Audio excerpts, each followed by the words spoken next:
মুসলমানদের অবস্থা এমন হয়েছে, বিশ্বের সবচাইতে নন্দিত এই কিতাবটা একটু তেলাওয়াত করবার সময়টুকু আমাদের হয় না। ব্যস্ত, we are leading very super busy life. খুব ব্যস্ত আমরা, কোরআন পড়ার সময় নাই। প্রতিদিন যেন একটু তেলাওয়াত করি। রাজি আছেন তো দেবিদ্বারের ভাইয়েরা? প্রতিদিন একটু একটু তেলাওয়াত করা যাবে? আরেকটা কথা সব জায়গায় আমি বলি, মাতৃভাষায় এই কোরআনটাকে আপনাদের জানতে হবে। You have to know the holy Quran, the messages of the holy Quran in your own mother tongue, in your own language. আপনার নিজ ভাষায়। আমাদের ভাষা কি? কথা বলেন বাংলা। এই বাংলা ভাষায় যেন আমরা কোরআন পড়ি, কোরআন শিখি। কোরআন আল্লাহ কি জানাতে চাইলেন, কি শিখাতে চাইলেন, বাংলা ভাষায় যেন আমরা এটা শিখি, আত্মস্থ করার চেষ্টা করি। দেখবেন মসজিদুল হারামে শায়েখরা যখন নামাজ পড়ায়, শায়েখ আব্দুর রহমান সুদাইস, উনি যখন আযাবের আয়াত পড়ে উনি কাঁদে। কাঁদে না? আবার মুসল্লিরাও পেছন থেকে কাঁদে। এর কারণ উনিও আযাবের অর্থ বুঝে, মুসল্লিরাও অর্থ বুঝে। আমাদের তারাবির নামাজে, এত মসজিদে তারাবি পড়লাম বাংলাদেশে, কোনোদিন কোন তারাবির নামাজে মুসল্লি আর ইমাম সাহেবের কাঁদতে দেখছেন? কথা কন, কেন কান্দে না? বুঝে নাই। কোন দিক দিয়ে আযাব গেল, কোন দিক দিয়ে গজব গেল, কোন দিক দিয়ে জাহান্নাম গেল, কোন দিক দিয়ে ফেরাউন আসলো, কোন দিক দিয়ে ইউসুফ জুলেখার কাহিনী গেল, একটাও বোঝা যায়? কথা বলেন, বোঝা যায় না। ইমাম সাহেবও বোঝে না, আমরাও বুঝি না, কেউ বুঝে না, অর্থ বুঝি না, তাই আমাদের হৃদয়ে টাচ করে না। দেখবেন ওরা আযাবের আয়াত পড়লে কাঁদে, রহমত আর জান্নাতের আয়াত পড়লে ওদের হৃদয়টা ঠান্ডা হয়ে যায়। এই জন্য সালাতে আপনি কি পড়ছেন এটা বুঝতে হবে, সালাতে আপনি কি তেলাওয়াত করতেছেন বুঝতে হবে। আজীবন পড়লেন সামি আল্লাহু লিমান হামিদা, অর্থ কি অনেকেই জানে না, আছে না নাই? এজন্য মাতৃভাষায় কোরআন জানতে হবে, কোরআন তেলাওয়াত মনোযোগ দিয়ে শুনতে হবে, কোরআন পড়তে হবে, পড়ায় দিতে হবে। আপনি কাউকে যদি সূরাতুল ফাতিহাটা শুধু শিখায়া দেন, সে সারা জীবন যতবার সূরা ফাতিহা তেলাওয়াত করবে তার একটা পার্সেন্টেজ সওয়াব আপনার আমলনামায় আছে না নাই? এজন্য কোরআনের আবৃত্তি শিখা, কোরআনের অর্থ জানা মাতৃভাষায়, নিজে কোরআন পড়া, অন্যকে পড়ায় দেওয়া, এবং কোরআনের আন্দোলন করা দরকার আছে না নাই? সব সময় কোরআনের পক্ষে থাকার দরকার আছে না নাই? আল্লাহ তুমি আমাদেরকে সহি সমাজ দান করো। তাই আমরা যখনই কোরআনের কথা শুনবো নিজেদেরকে পরিবর্তনের জন্য শুনবো, ঠিক কিনা? আমার আখিরাতটাকে সুন্দর করার জন্য শুনবো। আমাদের তাফসির মাহফিল গুলো হয়ে গেছে এখন শোডাউন, অনেক লোক জড়ো হইতে হবে, স্লোগান হইতে হবে, এগুলো আছে না নাই? আমাদেরকেও বেঁধে দেয় অনেক জায়গায়, হুজুর আপনার কিন্তু আজকে মাহফিল কাঁপাইতে হবে। কি বলে? কাঁপাইতে হবে। কিন্তু অনেক জায়গায় বলে হুজুর আপনার জমাইতে হবে। কি বলে? জমাইতে হবে। আবার অনেক জায়গায় বলে হুজুর আপনার কিন্তু মাহফিলটা ধরে রাখতে হবে। কি করতে হবে? তো কোথাও আমাদের কাঁপাইতে হয়, কোথাও আমাদের জমাইতে হয়, আবার কোথাও মাহফিল ধরে রাখতে হয়। কথা বুঝতে পেরেছেন? তো এই মাহফিল কাঁপানো, জমানো, ধরে রাখা, এই টেন্ডেন্সি থেকে আসেন, বেরোয় আসি। We have to make a change. আপনাকে চেঞ্জ আনতে হবে, পরিবর্তন। বিশ্বনবী পৃথিবীতে এসেছেন পরিবর্তনের জন্য। তিনি কোন জায়গায় খারাপ কিছু দেখলেই পরিবর্তন করে দিতেন। এক সাহাবাকে জিজ্ঞেস করলেন কি নাম? মাসমুক। সে বলে ইসমি হাজান, আমার নাম হলো হাজান। হাজান মানে দুশ্চিন্তা। হাজান মানে? বিশ্বনবী বললেন হাজান কারো নাম হতে পারে? দুশ্চিন্তা এটা একটা নাম হইলো? বিশ্বনবী বললেন তোমার নাম আজকে থেকে হাজান নয়, আজকে থেকে তোমার নাম সাহাল। কি নাম? সাহাল মানে সহজ। সাহাল মানে? সে বলে না ইয়া রাসূলুল্লাহ, আমার বাপ চাচা নাম রাখছে হাজান, এটা আমি ছাড়বো না। বিশ্বনবী বললেন না, সালে যাও। তো সে বাড়িতে চলে গেল। যাওয়ার পর থেকে ওই যে দুশ্চিন্তা, দুশ্চিন্তা তার আর পিছু ছাড়ে না। তার ব্যবসায় লস, তার চাকরিতে লস, ওর পেটে ব্যথা, ওর মাথায় ব্যথা, ওর জ্বর, ওর মেয়ে কান্দে, ওর বউ দৌড়ায়, ওর পোলায় কয় আমি মরুম। কষ্ট আর জ্বালা ছাড়েই না। সবাই বলে ওই যে বিশ্বনবী তোমার একটা সুন্দর নাম দিছিল, আনো নাই, এর বদদোয়া লাগছে, যাও নবীর কাছে মাফ চেয়ে নামটা চেঞ্জ করে আনো। হাজান ফিরে গেল বিশ্বনবীর কাছে, যে বলে ইয়া রাসূলুল্লাহ আমার হাজান নামের দরকার নাই, গোষ্ঠী কিলাই হাজান, আপনি কি নাম কইছিলেন ওটা কোন? আবার বিশ্বনবী বলে আমি বলছিলাম আন্তা সাহাল। সাহাল মানে সহজ। সাহাল মানে? বিশ্বনবীর কাছ থেকে নাম চেঞ্জ করে সাহাল নিয়ে আসলো। সাহাল বলে যেদিন থেকে আমি নাম চেঞ্জ করেছি ওই দিন থেকে আমার জীবনের সব কাজগুলো সহজ করে দিয়েছে কে? কি নবী ছিলেন? খালি চেঞ্জ করে দিতেন। চেঞ্জ করে দিতেন। এক নারীকে জিজ্ঞেস করলেন, মাসমুকি, হোয়াটস ইউর নেম? সে বলে, আমার নাম আসিয়া। আসিয়া মানে অবাধ্য। বিশ্বনবী বলেন, এটা একটা নাম হইল? তোমার নাম আজকে থেকে জামিলা। জামিলা মানে সুন্দরী, বিউটিফুল লেডি। জামিলা মানে সুন্দরী। সে নাম চেঞ্জ করে জামিলা নিয়ে নিল। সবাই বলল, যেদিন থেকে বিশ্বনবী তার নাম জামিলা করেছে, ওই দিন থেকে মরার আগের দিন পর্যন্ত এই মহিলা সৌন্দর্যে কোনোদিন ভাটা পড়ে নাই। আবার বিশ্বনবী মক্কা থেকে মদিনায় হিজরত করতে গেলেন। বিশ্বনবী বললেন, মাসমুহাদিল আরদ, এই জমিনের নাম কি? সবাই বলল, এই জমিনের নাম ইয়াসরিব। কি নাম? মদিনার আগের নাম ইয়াসরিব। ইয়াসরিব মানে to take revenge from someone, কারো থেকে প্রতিশোধ নেয়া। বিশ্বনবী বললেন, আমি যেই শহরে থাকবো ওই শহরের নাম হবে প্রতিশোধ। How come? It's quite impossible, অসম্ভব। আমি রহমতের নবী, ওমা আরসালনাকা ইল্লা, I have sent you as a mercy for the entire universe. ও নবী, আমি আপনাকে গোটা বিশ্বের জন্য রহমত করে পাঠিয়েছি। রহমতের নবী যেই শহরে থাকবে ওই শহরের নাম প্রতিশোধের শহর না। আজকে থেকে এই শহরের নাম তবা কিংবা তৈবা, পবিত্র শহর। পরবর্তীতে এই শহরের নাম করা হলো মদিনাতুর রাসূল, মদিনাতুন নবী। সুবহানাল্লাহ পড়েন। আবার বিশ্বনবী আরেক এলাকায় সফরে গেলেন। বললেন, মাসমুহাদিল আরদ, এই এলাকার নাম কি? সবাই বলে গাদিরা। কি বলে? গাদিরা। গাদিরা মানে আরদুন লা শাজারা ফিহি ওয়ালা নাবাত, এমন শহর যেই শহরে কোনো গাছ পালা, লতা পাতা, ঘাস জন্মায় না। বিশ্বনবী বললেন, এটা একটা নাম রাখছো তোমরা, গাদিরা। এই গদিরা নামের কারণেই তো এলাকায় কোনো গাছপালা হয় না, ওই এলাকায় কোনো গাছ হতো না। বিশ্বনবী বললেন, মিনাল ইয়াউম, আজকে থেকে এই এলাকার নাম গাদিরা নয়, আজকে থেকে এই এলাকার নাম আমি চেঞ্জ করে দিলাম খাদেরা। খাদেরা মানে সবুজ। খাদেরা মানে কি? বিশ্বনবী নাম চেঞ্জ করে দেওয়ার সাথে সাথে ওই এলাকায় ঘাস লতা পাতায় সবুজ শ্যামল হয়ে গেল। এজন্য পরিবর্তন লাগবে। We have to make a change. পরিবর্তন লাগবে। এই লোক দেখানো মানসিকতা থেকে আমাদের বেরিয়ে আসতে হবে। মাহফিল কাঁপানো, মাহফিল জমানো, মাহফিল ধরে রাখা, এগুলো আর কোনোদিন বলবেন? বলবেন? সব হবে আমাদের একজনের খুশির জন্য। তিনি কে? চিল্লায় বলেন, আল্লাকা সিররুন ইনদাল্লাহ বাইনাকা আনতা ওয়া বাইনাল্লাহ, আল্লাকা সাদাকাতুন তাখফা লা ইয়ালামুহা ইল্লাল্লাহ, আল্লাকা সিররুন ইনদাল্লাহ বাইনাকা আনতা ওয়া বাইনাল্লাহ, আল্লাকা সাদাকাতুন তাখফা লা ইয়ালামুহা ইল্লাল্লাহ। সুবহানাল্লাহ পড়া।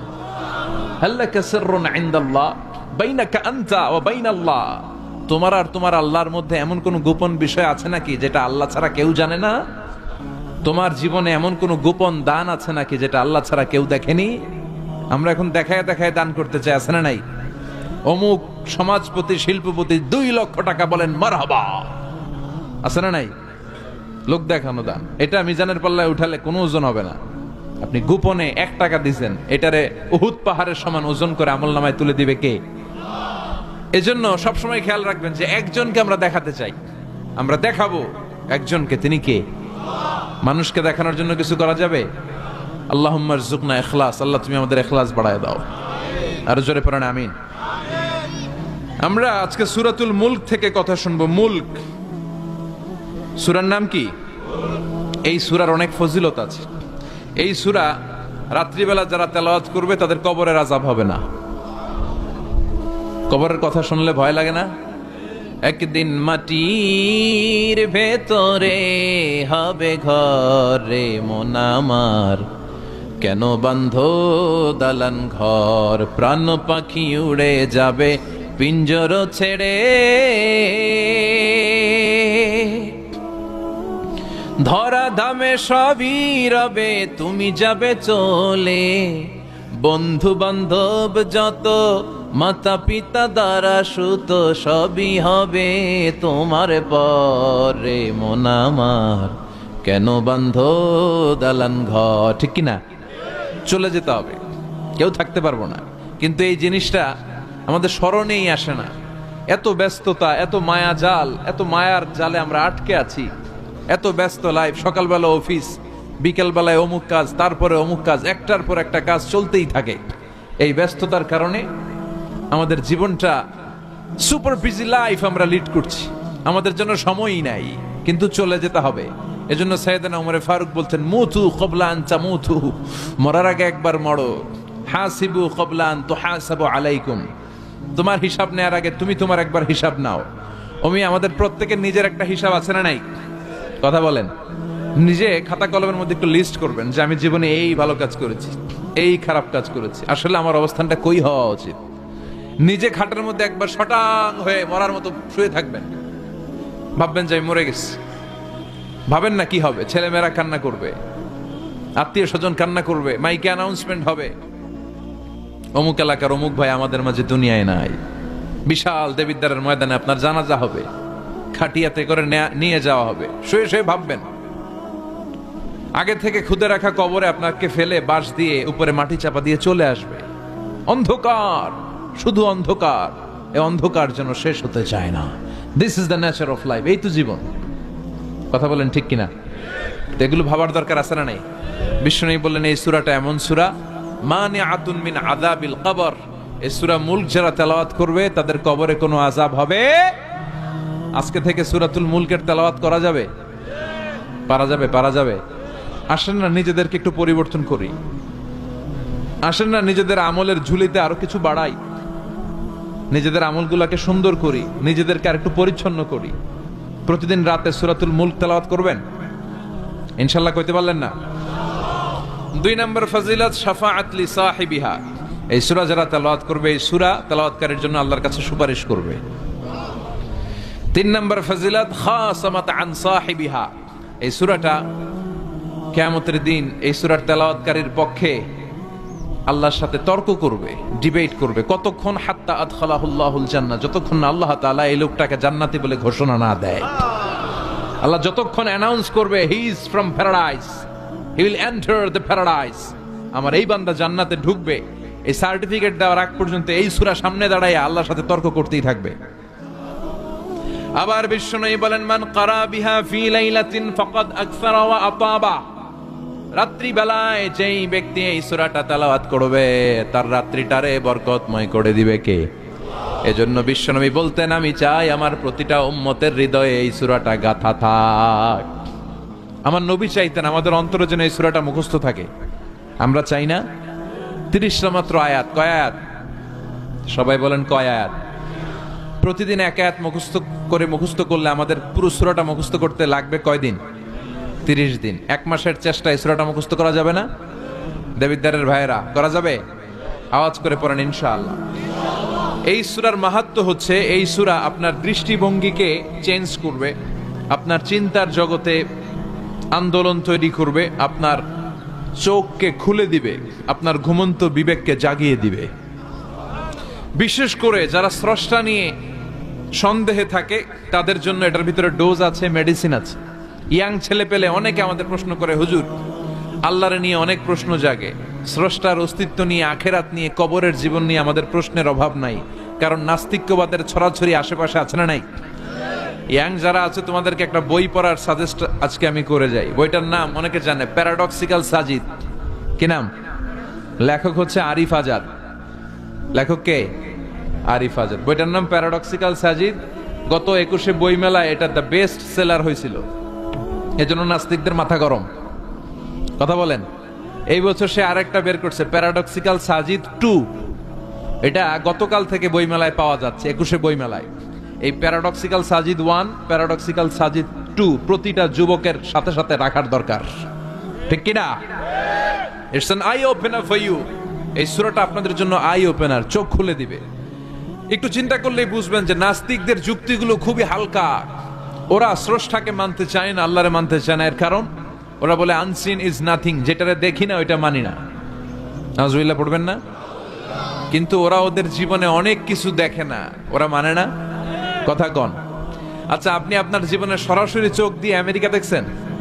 কথা কয় না। তা আমেরিকা যে আছে মানেন না? যারা এখনো হজে যান নাই, যারা এখনো যান নাই, কাবা ঘর নিজ চোখে সরাসরি দেখছেন? টিভিতে না, টিভিতে তো সবাই দেখছি। সরাসরি কাবা ঘর দেখছেন? তো আপনি যে দেখেন নাই, আপনি সৌদি আরব যে আছে কাবা ঘর যে আছে মানেন না? নাস্তিকরা বাতাস খালি চোখে দেখে না, দেখে, কিন্তু নাস্তিকরা বাতাস মানে না। Why do you believe on that? তো বাতাস মানুষ কেন? তোর দাদা তোর বাবা কোনোদিন বাতাস দেখছে? তুই তোর চোখ দিয়ে কোনোদিন বাতাস দেখেছিস? Do you see the air in the atmosphere? উত্তরে বলবেন no. So why do you believe on that? বাতাস বিশ্বাস করো কেন? Do you see the migraine pain when someone feel in his head? কেউ যখন মাথা ব্যথা অনুভব করে বলে যে আমার মাথাটায় প্রচন্ড ব্যথা। ওর যে মাথা ব্যথা দেখা যায়? কথা বলেন। ভাইজানের মাথা ব্যথা প্রচন্ড দেখা যাচ্ছে? মাথা ব্যথা থাকলেও মাথার অবস্থা যা, না থাকলেও এটা দেখা যায় না। So why do you believe on that? মাথা ব্যথা দেখা যায় না তো বিশ্বাস করস কেন? এগুলো কপাল পড়া, এগুলো হচ্ছে নাম্বার 1 হাদারাম উল্লুক্কা পাঠা। এদের দলিলগুলো একেবারে নড়বড়ে। কুফানগরীতে এক নাস্তিক ছিল, সে বলে বেড়াতো আমি আল্লাহরে দেখি না তাই মানি না। কুফানগরীর লোকজন বলে আমাদের এক ইমাম আছে নাম নু'মান ইবনে সাবিত, ওনার সাথে বসলে তুমি আল্লাহরে দেখতে পাবা। সে বলে তাই, তাহলে তোমাদের ইমামকে ডাকো। সাইয়েদনা ইমাম আবু হানিফা টাইম দিলেন, এই জুমার দিন, আজকে জুমার দিন না, এই জুমার নামাজের পরে ঠিক ভর দুপুরে 2টায় সবাই আমরা একত্রিত হব। নাস্তিকও আসবে, সাইয়েদনা ইমাম আবু হানিফাও আসবে। জুমার সালাতের পরে লোকের বন্যা বয়ে গেল, বাঁধ ভাঙা জোয়ার, অনেক মানুষ। নাস্তিক এসেছে, লক্ষ লক্ষ লোক এসেছে, আসে নাই ইমাম আবু হানিফা। আসে না আধা ঘন্টা, 1 ঘন্টা, 2 ঘন্টা পরে আসছে। নাস্তিক বলে এই তোমাদের ইমাম যার কোনো সময়ের জ্ঞানই নাই, এর সাথে কিসের তর্ক? সাইয়েদনা ইমাম আবু হানিফা বলে ইনদি উযর, আমার ওজর আছে। কি ওজর? সাইয়েদনা ইমাম আবু হানিফা বলেন আমি ঘর থেকে বের হয়ে আসার পথে একটা নদী পার হয়ে আসতে হয়। আজকে এসে দেখি নদীর মধ্যে কোনো মানুষ টানুষ নাই, নৌকা নাই, মাঝি নাই, কিচ্ছু নাই। তো হঠাৎ দেখলাম পাশে বিশাল বড় একটা গাছ, এই গাছটা এমনি এমনি 2 ভাগ হয়ে গেল। হঠাৎ গাছ থেকে এমনি এমনি লম্বা তক্তা হয়ে গেল, এমনি এমনি তক্তাগুলো জোড়া লেগে নৌকা হয়ে গেল। আর নৌকা আমার সামনে আসলো, মাঝি ছাড়া, লগি বৈঠা ছাড়া আমি নৌকায় যেয়ে বসলাম। নৌকাটা আমার নিয়ে টান দিয়ে সাঁ করে ওপার নিয়ে গেল। তো এই যে এই কাজগুলো আর প্রসেসিং গুলো হতে আমার 2 ঘন্টা সময় লেগেছে। নাস্তিক কয় তগ ইমাম গাঞ্জা খাইছে, মাথার তার ছিঁড়া গেছে, নাহলে কোনো সুস্থ মানুষ এ কথা বলতে পারে? এমনি এমনি নাকি গাছ ভেঙে তক্তা হয়, এমনি এমনি নাকি তক্তা লেগে নৌকা হয়, এমনি এমনি নাকি মাঝি ছাড়া নৌকা চলে। সাইয়েদনা ইমাম আবু হানিফা বললেন এই তো আপনি লাইনে চলে আসছেন, আপনারে বুঝানো এখন আমার খুব সহজ হবে। এমনি এমনি গাছ কাটে না করাত ছাড়া, এমনি এমনি তক্তা জোড়া লাগে না, নৌকা হয় না মিস্ত্রি ছাড়া, এমনি এমনি নৌকা চড়ে না মাঝি ছাড়া। তাহলে এত বিশাল বড় আকাশটা কেমন করে এমনি এমনি হলো? জমিনটা কেমন করে এমনি এমনি হলো? সাগর, মহাসাগর, পাহাড়, মরুভূমি কেমন করে এমনি এমনি হলো? এগুলোর একজন স্রষ্টা আছে না নাই? নাস্তিক কয় তাই তো, আসলেই তো আমি হাদারাম, আসলেই তো আমি উল্লুক্কা পাঠা। এইভাবে তো আমি কখনো ভেবে দেখি নাই, এইভাবে তো কখনো চিন্তা করি নাই। ও ইমাম, তুমি আমার ঘুমন্ত বিবেককে জাগিয়ে দিয়েছ, তুমি আমার চোখের সামনের পর্দাটা উঠিয়ে দিয়েছ, তুমি আমার দৃষ্টিভঙ্গিকে পরিবর্তন করে দিয়েছ। ও ইমাম, তুমি আমার চোখ খুলেছ, তুমি আমাকে হক চিনতে সাহায্য করেছ। আর দেরি করতে চাই না, আমারে পড়িয়ে দাও লা ইলাহা ইল্লাল্লাহু মুহাম্মাদুর রাসূলুল্লাহ। কালিমা পড়ে মুসলমান হয়ে গেছে। আল্লাহু আকবার পড়েন। এমনি নাস্তিকদের জন্য এই সূরার ভেতরে আল্লাহ তাআলা অনেক দিক দর্শন রেখেছেন, জীবন দর্শন রেখেছেন।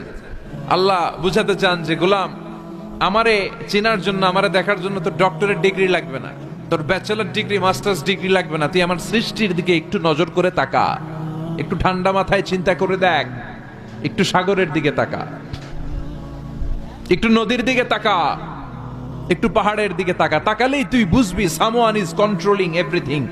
একজন এমডি আছে, ম্যানেজিং ডাইরেক্টর, মহা ব্যবস্থাপক, যিনি গোটা বিশ্বের সব ব্যবস্থাপনার আঞ্জাম দিচ্ছেন। চিল্লায় বলেন ঠিক কিনা? আল্লাহ বলে তুই সাগরের দিকে তাকা, পাহাড়ের দিকে তাকা, নদীর দিকে তাকা।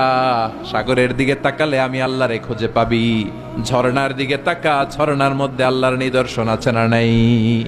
ঝর্ণা ঝর্ণা ঝর্ণা রে, বলনা বলনা বলনা রে, কার বিরহে পাগল পাড়া তুই, কার মিলনে ফুল ফসলে ভরা রে তোর দুকুল ভই, কার মিলনে ফুল ফসলে ভরা রে তোর দুকুল ভুই ঝর্ণা ঝর্ণা ঝর্ণা রে বলনা বলনা বল